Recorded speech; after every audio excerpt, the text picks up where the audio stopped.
আজকে তোমাদের জন্য মানুষের শরীর থেকে, মানব দেহ থেকে টপ 50 কোশ্চেন করাবো। মানুষের বিভিন্ন অঙ্গ প্রত্যঙ্গ থেকে কিন্তু পরীক্ষায় প্রশ্ন দেয়। তোমরা যারা গ্রুপ সি গ্রুপ ডির পরীক্ষা দিচ্ছ, তার সঙ্গে সামনে এসএসসি এমটিএস এর পরীক্ষা রয়েছে, জিডির পরীক্ষা রয়েছে, প্রত্যেকটা পরীক্ষায় কিন্তু এই টপিকটা ইম্পর্টেন্ট। তো চলো আমরা শুরু করছি। আজকের প্রথম প্রশ্ন দেখে নাও স্ক্রিনে কি রয়েছে।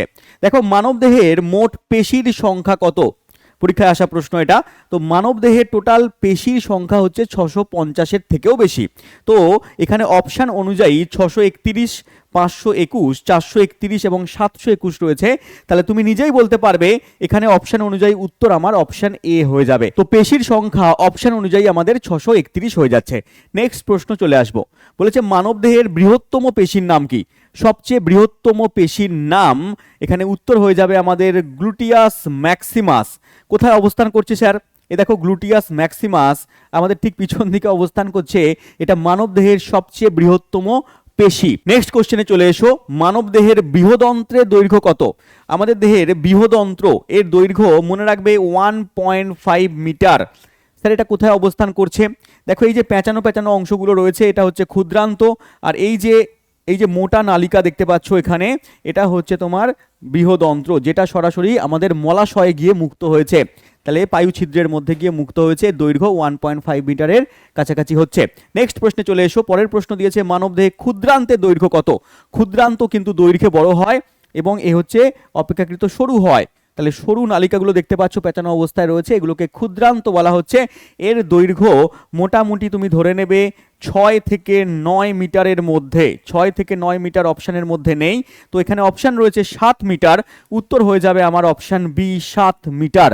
এগুলো সব আমাদের পৌষ্টিক তন্ত্রের অংশ। আমাদের ক্ষুদ্রান্ত, আমাদের বৃহদন্ত্র, এগুলো আমাদের পৌষ্টিক তন্ত্রের অন্যতম পার্ট। নেক্সট কোশ্চেনে চলে এসো। মানব দেহের পৌষ্টিক নালীর দৈর্ঘ্য কত?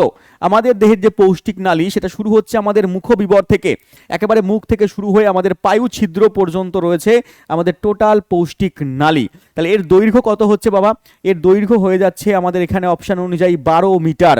12 মিটার এখানে আমাদের উত্তর হয়ে যাচ্ছে। 10 থেকে 12 মিটারের মধ্যে হয়। পরের প্রশ্নে চলে এসো। বলেছে মানব দেহের বৃক্কীয় নালিকা দৈর্ঘ্য কত? আমাদের দেহে বৃক্কীয় নালিকা কোথায় পাওয়া যায়? না স্যার, বৃক্কের মধ্যে পাওয়া যায়। একদম, বৃক্ক হচ্ছে মানুষের প্রধান রেচন অঙ্গ। এটা মনে রাখবে, পরীক্ষায় দেয় প্রশ্ন যে মানব দেহের প্রধান রেচন অঙ্গের নাম কি? বৃক্ক। এবং এই বৃক্কের মধ্যে পাওয়া যাচ্ছে নেফ্রন। নেফ্রন হচ্ছে বৃক্কের একক। এই নেফ্রন এর শেষ প্রান্ত মুক্ত হয়েছে কোথায়? বৃক্কীয় নালিকার মধ্যে। তাহলে এই বৃক্কীয় নালিকার দৈর্ঘ্য তুমি মনে রাখবে 35 থেকে 50 মিলিমিটার। তাহলে 50 মিলিমিটারের মধ্যে হচ্ছে। মহিলাদের ক্ষেত্রে একটু কম হয়, 42-43 হয়ে যাচ্ছে, পুরুষদের ক্ষেত্রে একটু বেশি হয়। নেক্সট কোশ্চেনে চলে এসো। মানব দেহে অগ্নাশয়ের ওজন কত? অগ্নাশয় আমাদের দেহের মধ্যে একটা মিশ্র গ্রন্থি হচ্ছে অগ্নাশয়। পরীক্ষায় প্রশ্ন দেয় যে একটা মিশ্র গ্রন্থির নাম বলো, তাহলে কিন্তু অগ্নাশয় হয়ে যাবে। দেখো, এই যে পাতার মতো দেখতে অংশ, এটা হচ্ছে আমাদের অগ্নাশয়। এই অগ্নাশয়ের ওজন তুমি মনে রাখবে 65 থেকে 150 গ্রামের মধ্যে হয়। তাহলে 65 থেকে 150 গ্রাম আমাদের সঠিক উত্তর হয়ে গেল। এখান থেকে হরমোনও খরিত হয়, এখান থেকে উৎসেচকও খরিত হয়। নেক্সট প্রশ্নে চলে এসো। মানব দেহ যকৃতের ওজন কত? আমাদের দেহের মধ্যে সবচেয়ে বড় গ্রন্থির নাম, সবচেয়ে বড় পৌষ্টিক গ্রন্থির নাম যদি জিজ্ঞেস করে তাহলেও কিন্তু আমাদের যকৃৎ উত্তর হয়ে যাবে, যাকে আমরা মেটে বলে জানি। মাংসের যে মেটে, সেই মেটে হিসেবে জানি। এই মেটের ওজন কত হয় স্যার? মোটামুটি 1.5 কেজি হয়ে যাচ্ছে আমাদের যকৃতের ওজন। আমাদের মস্তিষ্কের থেকেও কিন্তু বেশি ওজন হচ্ছে যকৃতের। Next question. মানব দেহর রক্তের পরিমাণ কত? আমাদের একটা সুস্থ স্বাভাবিক প্রাপ্তবয়স্ক মানুষের রক্তের পরিমাণ 5 থেকে 6 লিটার। 5 থেকে 6 লিটার। অপশান অনুযায়ী এখানে দেখো দেওয়া আছে 5.6, 4.5, 7.5, নাকি এখানে 7.6। উত্তর কি হবে? উত্তর একদম ঠিক হবে 5.6। 5 থেকে 6 এর মধ্যে রয়েছে 5.6 লিটার। নেক্সট কোশ্চেনে চলে এসো। পরের প্রশ্নে যাওয়ার আগে তোমাকে জানিয়ে দিই, আমাদের কিন্তু 6.0 ব্যাচ অলরেডি শুরু হয়ে গেছে। 5 তারিখ থেকে কিন্তু আমাদের ক্লাস শুরু হয়ে গেছে। যারা ভাবছো এখনও জয়েন করবে 2026-এ, স্যার আমি পরীক্ষা দেবো, আমি কোথায় পড়বো, কিভাবে পড়বো, তাদের জন্য আমাদের এই কোর্স কিন্তু একদম বেস্ট হবে। আমরা প্রত্যেকটা টিচার কিন্তু বেস্টভাবে পড়াই, এখানে তোমরা জানো। প্রচুর ছেলেপিলে কিন্তু আমাদের এখান থেকে চাকরি পাচ্ছে। তো তোমরাও যদি ভালো করে পড়াশোনা করো কিন্তু তোমরাও চাকরি পাবে, কারণ সামনের দিনে কিন্তু প্রচুর পরীক্ষা রয়েছে। রেলওয়ের পরীক্ষা রয়েছে, রেলওয়ের ক্যালেন্ডার জারি করে দেওয়া হয়েছে। এসএসসির পরীক্ষা রয়েছে। তো তোমরা রেলওয়ের জন্য রেলওয়ে ফাউন্ডেশন ব্যাচে যুক্ত হতে পারো, এসএসসির পরীক্ষার জন্য এসএসসি ফাউন্ডেশন 2026-এ যুক্ত হতে পারো, বা পুলিশের পরীক্ষা যারা দেবে ভাবছো পুলিশ ফাউন্ডেশন ব্যাচে যুক্ত হতে পারো, বা সাবজেক্ট ওয়াইজ যারা ভাবছো স্যার আমি জেনারেল সায়েন্সে কমজোরি রয়েছি, তাহলে আমার কাছ থেকে জেনারেল সায়েন্স পড়তে পারো। তোমাকে এমনভাবে আমি তোমাকে জেনারেল সায়েন্স পড়িয়ে দেবো, অল ইন্ডিয়াতে যত কটা এমসিকিউ লেভেলের চাকরির পরীক্ষা আছে একটা পরীক্ষাতেও সায়েন্সের কোশ্চেন বাইরে যায় না, যাবে না, এটা আমার গ্যারান্টি। এছাড়াও তুমি যদি ভাবো যে স্যার আমি সমস্ত সাবজেক্ট পড়তে চাই, মানে আমি রেলের পরীক্ষা দিতে চাই, আমি এসএসসিরও পরীক্ষা দিতে চাই, আমি পুলিশেরও পরীক্ষা দিতে চাই, তাহলে তোমার জন্য বেস্ট আমি বলবো কম্বো ফাউন্ডেশন 6.0 নিয়ে নাও। সমস্ত সাবজেক্ট এখানে কভার হয়ে যাবে, সমস্ত পরীক্ষা এখানে কভার হয়ে যাবে। স্যার কী কী পাবো সুযোগ সুবিধা আপনাদের কাছ থেকে? না, ছোটোবেলার তুমি ঘাটতি পূরণ করতে পারবে। যদি তোমার ছোটোবেলায় কোনো ঘাটতি হয় কোনো সাবজেক্টে, সেই ঘাটতি কিন্তু আমরা পূরণ করবো। একেবারে বেসিক থেকে আমি পড়াই, সমস্ত স্যার ম্যাডামই একেবারে জিরো লেভেল থেকে পড়ায়। আপডেট কন্টেন্ট, আপডেট লেভেলের কন্টেন্ট পেয়ে যাবে। জিরো লেভেল থেকে আস্তে আস্তে আপডেট লেভেলে যেতে হবে, একেবারে ওই জন্য আমাদের নাম হচ্ছে 0 to Pro। তো জিরো লেভেল থেকে আমরা একেবারে প্রো লেভেলে নিয়ে যাই, যাতে সমস্ত প্রশ্নের উত্তর তুমি করতে পারো। অল এক্সাম কভার হবে, যেটা বললামই আমি, এবং তার সঙ্গে কনসেপ্ট ট্রিক্স স্টোরি টেলিংয়ের মাধ্যমে পড়ানো হয়। কাউকে জিজ্ঞেস করবে যে প্রসেনজিৎ স্যার কীভাবে পড়ায়, আমি তোমাদেরকে এমনভাবে পড়াই মাথায় ক্লাসের মধ্যে গেঁথে দিই। তো কনসেপ্ট ট্রিক্স স্টোরির মাধ্যমে পড়ানো হবে। লাইভ ক্লাস তোমরা দেখতে পারবে, আনলিমিটেড ভিউজ তোমরা পেয়ে যাচ্ছ। যতদিন কোর্সের ভ্যালিডিটি থাকবে ততদিন একটা ক্লাসকে তুমি যতবার খুশি দেখতে পারবে। এখানে অফলাইনের থেকে অনলাইনের পার্থক্য যে অফলাইনে একবার ক্লাস হয়ে গেলে সেই ক্লাসকে তুমি আর কি করবে, পরের দিন তুমি কোনো কারণের জন্য গেলে বা একদিন তুমি মিস করলে, পরের দিনকে যদি যাও সেই স্যার আগের ক্লাসটা করাবেন না। কিন্তু এখানে তুমি কি করবে না, কোনো দিন তোমার প্রবলেম হয়ে গেল, তুমি ক্লাস করতে পারলে না, সেই ক্লাসটা রেকর্ডের আকারে থাকবে, তুমি যতবার খুশি পরে তোমার সময় মতো দেখে নিতে পারবে। এছাড়া প্রাইভেট ডাউট সলভ একজন টিচার থাকবে। তোমার প্রাইভেট যদি কোনো ডাউট হয়, কোনো প্রবলেম হয়, তুমি পাঠাতে পারো, সেই টিচার তোমাকে 24 ঘন্টার মধ্যে কিন্তু সলভ করে পাঠাবেন। আমাদের ব্যাকএন্ডের টিচার আছে, তো তোমাকে তার অ্যান্সার দিয়ে দেবে। এই সুযোগ সুবিধা পাবে তুমি ইওর স্টাডি অ্যাপের মধ্যে। ইওর স্টাডি অ্যাপ স্যার কোথায় পাবো? ইওর স্টাডি অ্যাপ পাবে গুগল প্লে স্টোরের মধ্যে বা আমাদের কমেন্ট বক্সের লিঙ্কের মধ্যে। তো ইওর স্টাডি অ্যাপকে ডাউনলোড করে নাও এবং আরও বিস্তারিত জানার জন্য কন্ট্যাক্ট নাম্বারে তুমি কল করে নিতে পারো। চলে আসো আমাদের প্রথম প্রশ্ন, মানবদেহে রক্ত তঞ্চনের সময়কাল কত? যদি কোনো স্বাভাবিক রক্তক্ষরণ হয় তাহলে সেই রক্ত তঞ্চনের সময়কাল হচ্ছে 3 থেকে 8 মিনিট। 3 থেকে 8 মিনিটের মধ্যে রক্ত তঞ্চিত হওয়া শুরু করে দেয়। বড় সড়ো যদি কেটে যায় তাহলে আধ ঘন্টাতেও কিন্তু তখন হবে না, তখন তোমাকে যেতে হবে হসপিটালে। কিন্তু নর্মাল রক্ত তঞ্চনের সময়কাল 3 থেকে 8 মিনিট। নেক্সট কোশ্চেন, মানব দেহে অনুচক্রিকার সংখ্যা কত? আমাদের দেহে 3 রকম রক্তকণিকা আছে, লোহিত কণিকা, শ্বেত কণিকা এবং অনুচক্রিকা। তার মধ্যে অনুচক্রিকা এর সংখ্যা হচ্ছে 2.5 লক্ষ থেকে 5 লক্ষ। তাহলে 2.5 লক্ষ থেকে 5 লক্ষ, অপশন নাম্বার সি হয়ে যাবে সঠিক উত্তর। প্রতি কিউবিক মিলিমিটার রক্তে, মানে পার কিউবিক মিলিমিটার রক্তের পরিমাণ ভাবো, 2.5 লক্ষ থেকে 5 লক্ষ। কিউবিক মিলিমিটার মানে সামান্য 1 ফোঁটা রক্ত, তাহলে সেই রক্তের মধ্যে এত সংখ্যক অনুচক্রিকা রয়েছে। স্যার অনুচক্রিকার প্রধান কাজ কি? অনুচক্রিকার প্রধান কাজ হচ্ছে রক্ত তঞ্চনে সাহায্য করা। মনে রাখবে অনুচক্রিকার গড় আয়ু কত হয়? কমেন্ট বক্সে তুমি আমাকে উত্তর দেবে। নেক্সট কোশ্চেনে চলে এসো, মানব দেহে শ্বেত কণিকার সংখ্যা কত স্যার? মানব দেহে শ্বেত রক্তকণিকা, যাকে আমরা ডাব্লিউবিসি বলি, এর সংখ্যা হচ্ছে 9,000 থেকে 15,000 পার কিউবিক মিলিমিটার রক্তে শ্বেতকণিকার সংখ্যা। শ্বেতকণিকার প্রধান কাজ কি স্যার? শ্বেতকণিকার প্রধান কাজ হচ্ছে রোগ জীবাণুকে ধ্বংস করা, আমাদের শরীরে রোগ প্রতিরোধ ক্ষমতা গড়ে তোলা। রোগ জীবাণু যদি প্রবেশ করে, ভাইরাস ব্যাকটেরিয়া, তাকে মেরে ফেলার কাজ করে শ্বেত রক্তকণিকা, মনে রাখবে। এবং শ্বেতকণিকার গড় আয়ু পড়ে রাখবে এবং কমেন্ট বক্সে অবশ্যই উত্তর দেখবে অনুচক্রিকা এবং শ্বেতকণিকার গড় আয়ু কত হয়। নেক্সট প্রশ্ন, মানব দেহে লোহিত রক্তকণিকার সংখ্যা কত স্যার? মানুষের দেহে লোহিত রক্তকণিকার সংখ্যা হচ্ছে পুরুষদের দেহে 50 লক্ষ পার কিউবিক মিলিমিটার। 50 লক্ষ, ঠিক আছে, 5 মিলিয়ন পার কিউবিক মিলিমিটার, এটা পুরুষদের দেহে। মহিলাদের দেহে একটু কম হয়, 45 লক্ষ বা 4.5 পার কিউবিক মিলিমিটার রক্তে পাওয়া যাচ্ছে লোহিত কণিকা বা আরবিসির সংখ্যা। স্যার আরবিসির প্রধান কাজ কি?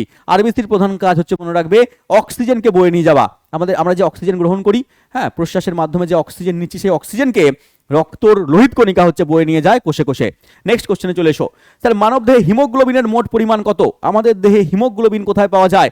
আমাদের দেহে রক্তকণিকা রয়েছে শ্বেত রক্তকণিকা, লোহিত কণিকা এবং অনুচক্রিকা।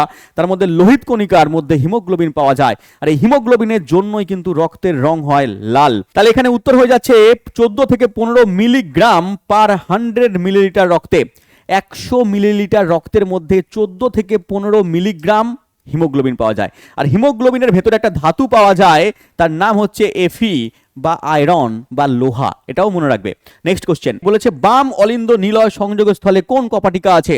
কপাটিকা কোথায় পাওয়া যায়? যেখানে অলিন্দ আছে, যেখানে নিলয় আছে, সেখানে পাওয়া যায়। স্যার অলিন্দ নিলয় কোথায় আছে? অলিন্দ নিলয় রয়েছে আমাদের হার্টের মধ্যে। স্যার হার্ট কোথায় আছে? হার্ট রয়েছে আমাদের বক্ষ গহ্বরে, একটু বাঁ দিক চেপে আমাদের হৃৎপিণ্ড বা হার্ট অবস্থান করছে। এই হার্টের মধ্যে 4টে চেম্বার রয়েছে, এটাকে বলা হচ্ছে আমাদের ডান অলিন্দ, আর তার উল্টো দিকে এখানে পাওয়া যাচ্ছে এখানে বাম অলিন্দ, এই নিচে রয়েছে আমাদের ডান নিলয়, এখানে রয়েছে আমাদের বাম নিলয়। এই বাম অলিন্দ আর বাম নিলয়ের মাঝখানে যে কপাটিকা আছে তার নাম হচ্ছে দ্বিপত্র কপাটিকা বা বাইকাস্পিড কপাটিকা। এই যে এখানে রয়েছে আমাদের বাইকাস্পিড কপাটিকা বা দ্বিপত্র কপাটিকা। যদি পরীক্ষায় দেয় যে ডান অলিন্দ ডান নিলয়ের মাঝখানে কোন কপাটিকা আছে, তাহলে বলবে ট্রাইকাস্পিড কপাটিকা বা ত্রিপত্র কপাটিকা। নেক্সট কোশ্চেনে চলে এসো। মানব দেহের সর্ববৃহৎ অন্তঃক্ষরা গ্রন্থির নাম কি? সবচেয়ে বড় অন্তঃক্ষরা গ্রন্থির নাম যদি পরীক্ষা জানতে চায় তাহলে বলবে আমাদের গলায় অবস্থান করছে থাইরয়েড গ্ল্যান্ড। থাইরয়েড গ্রন্থি হচ্ছে মানুষের শরীরের সবচেয়ে বড় অন্তঃক্ষরা গ্রন্থি। অর্থাৎ অন্তঃক্ষরা গ্রন্থি থেকে হরমোন খরিত হয়, তাই না? একদম, অন্তঃক্ষরা গ্রন্থি থেকে মনে রাখবে হরমোন খরিত হয়, কিন্তু বহিঃক্ষরা গ্রন্থি থেকে উৎসেচক খরিত হয়। তাহলে এটা হচ্ছে অন্তঃক্ষরা গ্রন্থি সবচেয়ে বড়। নেক্সট, মানব দেহে ক্ষুদ্রতম অন্তঃক্ষরা গ্রন্থির নাম কি? সবচেয়ে ক্ষুদ্রতম অন্তঃক্ষরা গ্রন্থির নাম যদি পরীক্ষা জানতে চায় তাহলে আমাদের মাথায় অবস্থান করছে একটা গ্রন্থি যার নাম আমরা বলি পিনিয়াল গ্রন্থি। পিনিয়াল গ্রন্থি এখানে অপশনের মধ্যে নেই, কিন্তু যদি পিনিয়াল থাকতো তাহলে পিনিয়াল গ্রন্থি কিন্তু সবচেয়ে ক্ষুদ্রতম গ্রন্থি, এবং পিনিয়াল যদি না থাকে স্যার তখন হয়ে যাবে পিটুইটারি গ্রন্থি। পিটুইটারি গ্রন্থি হচ্ছে সবচেয়ে ক্ষুদ্রতম, সবচেয়ে ক্ষুদ্রতম নয়, পিনিয়ালের পরে ক্ষুদ্রতম হচ্ছে পিটুইটারি। মনে রাখবে পিটুইটারিকে মাস্টার গ্ল্যান্ড বলা হয়, প্রভু গ্রন্থি বলা হয়। নেক্সট প্রশ্ন, মানব দেহে সর্বাপেক্ষা পাতলা ত্বকের নাম কি? আমাদের শরীরের মধ্যে সবচেয়ে পাতলা ত্বক, পাতলা চামড়া আমাদের চোখের ওপরে অবস্থান করছে। চোখের ওপরে আমাদের কি আছে না কনজাংটিভা রয়েছে। চোখের উপরে একটা পাতলা পর্দা আছে, পর্দা, চোখের উপরে রয়েছে আমাদের পাতলা পর্দা, তার নাম হচ্ছে কনজাংটিভা। এটাকে বলছি আমরা কি বাবা সবচেয়ে পাতলা পর্দা, এবং এর জন্যই এখানে দেখবে অনেক সময় কনজাংটিভাইটিস হয়, চোখ লাল হয়ে যাচ্ছে, এই হয়ে যাচ্ছে। হ্যাঁ, তো এই কনজাংটিভাইটিস এর প্রবলেম হয়ে গেলেই তখন আমাদের এরকম চোখ লাল বা ফুলে যাচ্ছে এরকম হয়ে যায়। নেক্সট কোশ্চেনে চলে এসো, মানব দেহে সর্ববৃহৎ পৌষ্টিক গ্রন্থির নাম কি? যখন আমি বললাম যে যকৃতের ওজন 1.5 কেজি, তখন আমি বলেছি যে সবচেয়ে বড় পৌষ্টিক গ্রন্থি হচ্ছে আমাদের যকৃৎ। এই যকৃৎ বা লিভার এটা হচ্ছে সবচেয়ে বড় পৌষ্টিক গ্রন্থি। এবং মনে রাখবে এই যকৃৎ বা লিভার হচ্ছে এমন একটা গ্রন্থি যার পুনরুৎপাদন ক্ষমতা আছে। স্যার পুনরুৎপাদন মানে কি? পুনরুৎপাদন মানে তোমার যকৃতে কোনো একটা প্রবলেম হলো, একে কেটে একটু বাদ দিয়ে দিলে, ডাক্তারবাবু ওটা বাদ দিয়ে দিল, তাহলে কিন্তু এ আবার নিজেকে পুনরুৎপাদন করতে পারবে।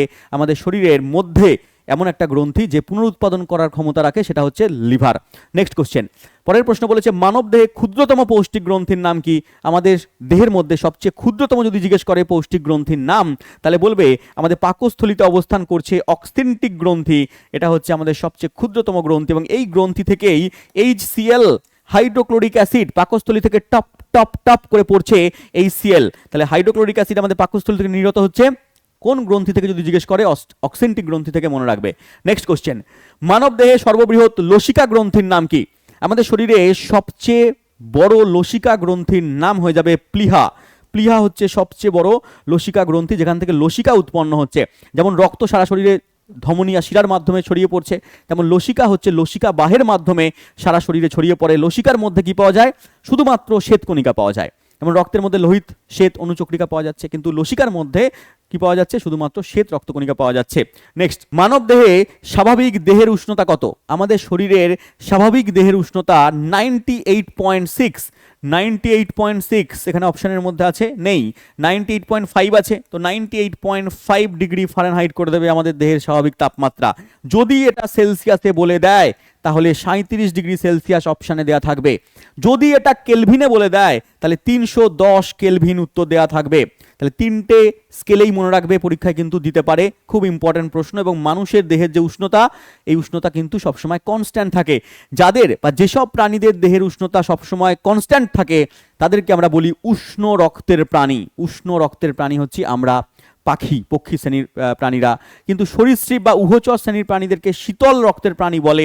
তার কারণ মনে রাখবে যে এদের শীতল রক্তের প্রাণী বলছে কেন, তার কারণ এদের টেম্পারেচার, এদের শরীরের টেম্পারেচার পরিবেশের টেম্পারেচারের সঙ্গে ওঠানামা করে।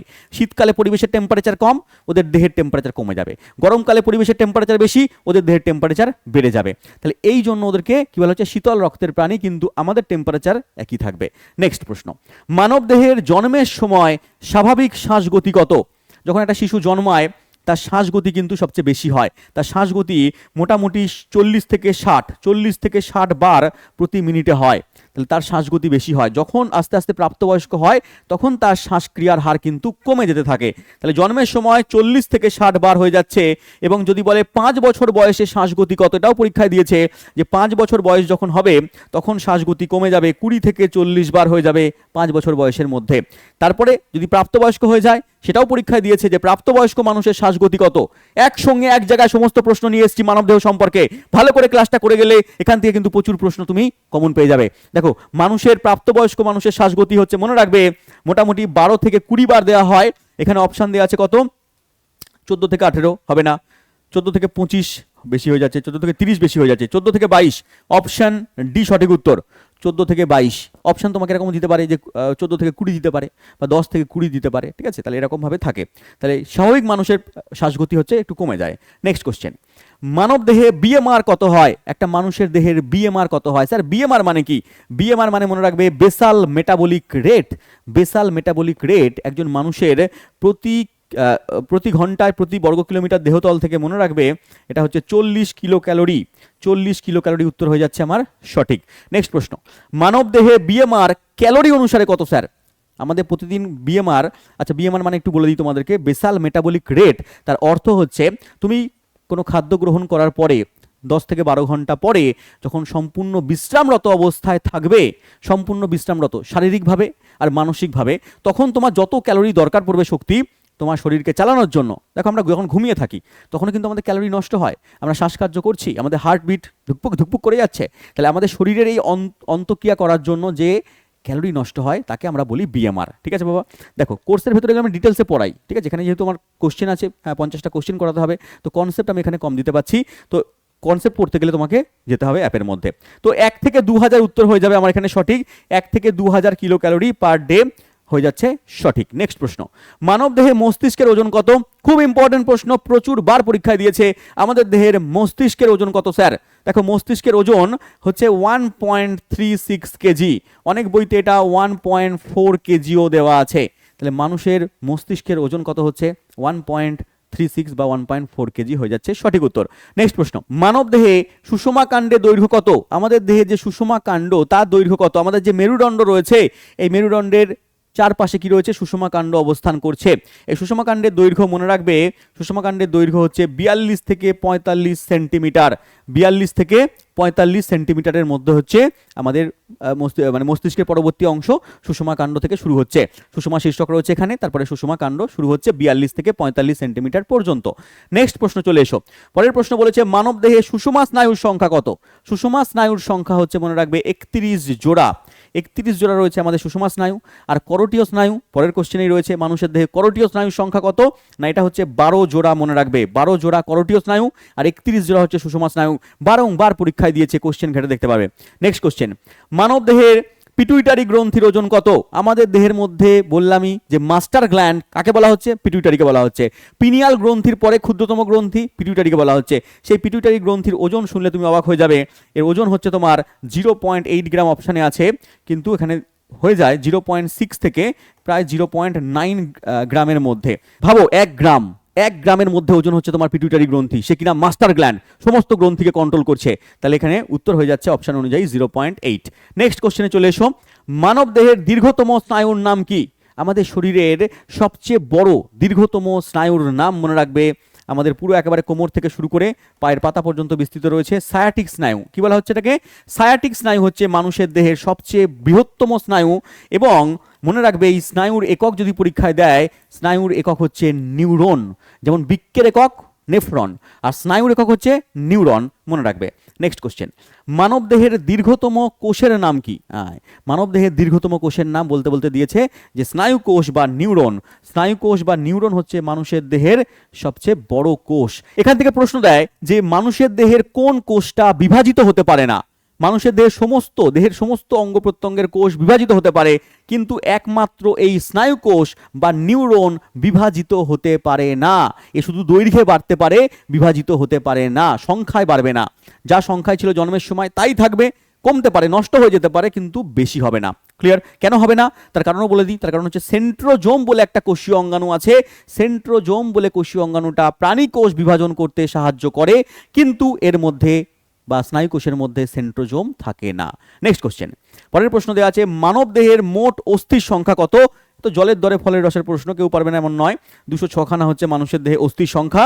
আর মানুষের দেহের কোথায় কোন অস্থি অবস্থান করছে পরীক্ষায় সেখান থেকে কি কি প্রশ্ন দিয়েছে এর ক্লাস আমি করিয়েছি, তুমি দেখে নেবে। মানব কঙ্কাল পুরো প্র্যাকটিক্যালি আমি করিয়েছি, যে কোথায় কতগুলো হাড় আছে করিয়েছি, ইউটিউবের মধ্যেই পেয়ে যাবে, দেখে নেবে। নেক্সট কোশ্চেন, মানব দেহের করোটি অস্থির সংখ্যা কত? একদম করোটি, মাথা, ঠিক আছে, খুলি, মাথার খুলির মধ্যে কতগুলো অস্থি রয়েছে? করোটি বলতে আমাদের এই পুরো মুখমণ্ডলটা বোঝানো হচ্ছে। তাহলে আমাদের মনে রাখবে আমাদের মস্তিষ্কে ওপরে, ঠিক আছে, খুলি কতগুলো রয়েছে, মানে হাড় কতগুলো আছে? মস্তিষ্কে মনে রাখবে হাড় আছে 8টা, ঠিক আছে, মস্তিষ্কে 8টা, আর মুখমণ্ডলের ভেতরে হচ্ছে 14টা। মুখমণ্ডলে হচ্ছে 14খানা হাড় রয়েছে। তাহলে 8 আর 14 কত হচ্ছে বাবা? 22টা। তাহলে পুরো এই করোটির মধ্যে আমাদের 22টা হাড় পাওয়া যাচ্ছে। অপশন ডি আমাদের কিন্তু সঠিক উত্তর। নেক্সট প্রশ্ন, মানব দেহের সর্বাপেক্ষা হালকা অস্থির নাম কি? আমাদের দেহের মধ্যে সবচেয়ে হালকা অস্থির নাম অপশানে দিয়েছে ফিমার, ইনকাস, স্টেপিস, মেলিয়াস। আমাদের মধ্যকর্ণের মধ্যে 3টে হাড় আছে, মেলিয়াস, ইনকাস আর স্টেপিস। ছোট হাড় কোনটা? সবচেয়ে ক্ষুদ্রতম হাড় হচ্ছে স্টেপিস, এবং এই স্টেপিস হাড়ই হচ্ছে তোমার ক্ষুদ্রতম এবং হালকা হাড় অপশান অনুযায়ী, এবং ফিমার হাড় হচ্ছে সবচেয়ে দীর্ঘতম হাড়। পড়িয়েছি আমি, ক্লাস দেখে নেবে। চলে এসো নেক্সট প্রশ্ন, মানব দেহের সারা দেহে রক্ত প্রবাহের সময়কাল কত? আমাদের হার্ট থেকে যে রক্ত বেরোচ্ছে ধমনির মাধ্যমে, অক্সিজেনযুক্ত রক্ত, সেই রক্ত সারা শরীরের থেকে ঘুরে এসে আবার হৃৎপিণ্ডে মানে ফিরে আসতে সময় লাগে মাত্র 22 সেকেন্ড। হ্যাঁ স্যার, বললাম হ্যাঁ, 22 সেকেন্ডের মধ্যে সারা দেহে রক্ত হচ্ছে তোমার একবার সঞ্চালিত হয়ে যাচ্ছে। তো 22 সেকেন্ড আমাদের সঠিক উত্তর। নেক্সট প্রশ্ন, মানব দেহের প্রতি মিনিটে CO2 নির্গতের পরিমাণ কত? আমরা যখন আমরা নিঃশ্বাস ছাড়ছি, আমরা নিঃশ্বাস নিই বলি, কিন্তু নিঃশ্বাস আমরা অ্যাকচুয়ালি নিই না, আমরা নিঃশ্বাস ছাড়ি। আর আমরা কি নিই? প্রশ্বাস নিই। তাহলে যখন আমরা নিই তখন অক্সিজেন নিই, যখন আমরা ছাড়ি, নিঃশ্বাস ছাড়ি, তখন কার্বন ডাইঅক্সাইড ছাড়ি। তো কার্বন ডাইঅক্সাইড ছাড়ছি আমরা প্রতি মিনিটে কত? প্রতি মিনিটে মনে রাখবে 200 মিলিলিটার কার্বন ডাইঅক্সাইড আমরা কি করছি না নিঃশ্বাসের মাধ্যমে ত্যাগ করছি। নেক্সট প্রশ্ন, মানব দেহে স্যার হাঁচির গতি কত? শুনে অবাক হবে, মানুষের দেহে হাঁচির গতি ভাবো বড় বড় এরোপ্লেনের থেকে, বড় বড় হচ্ছে তোমার ট্রেনের গতিবেগের থেকেও বেশি। বলে হ্যাঁ স্যার, বললাম হ্যাঁ, মানুষের দেহের হাঁচির গতি 160 কিলোমিটার। বুলেট ট্রেন 160 কিলোমিটার পার ঘন্টা, ভাবছো কত স্পিডে হাঁচি দেয়। তাহলে 160 কিলোমিটার পার ঘন্টা হচ্ছে হাঁচির গতি। নেক্সট প্রশ্ন, মানব দেহের দৈনিক হৃদস্পন্দন ঘটে প্রায়, আমাদের শরীরের যে হার্টবিট হয়, ঠিক আছে, সেই হার্টবিট মানে প্রতি মিনিটে কতবার হয়? প্রতি মিনিটে হচ্ছে তোমার 72 বার হচ্ছে। আচ্ছা, প্রতি মিনিটে দেয়নি এরা, তাহলে 72 বার, এটা জিজ্ঞেস করতে পারে, 72 বার হচ্ছে মিনিটে হচ্ছে, তাই তো, 72 বার মিনিটে হচ্ছে। তাহলে 1 ঘন্টায় কত হচ্ছে? 1 মিনিটে যদি 72 বার হয়, তাহলে 72 ইন্টু 1 মিনিটে 72 বার, তাহলে 60 মিনিটে কত হচ্ছে? এটা হচ্ছে। তাহলে 24 ঘন্টায় কত হচ্ছে? তাহলে 24 ঘন্টায় দিন হয়, গুণ করে দেখবে যে 1 লক্ষের একটু বেশি কম হচ্ছে। তাহলে 1 লক্ষ আমাদের এখানে উত্তর হয়ে যাবে। 1 লক্ষ হচ্ছে তোমার অপশন বিতে দেওয়া আছে, অপশন বি হচ্ছে 1 লক্ষ বার।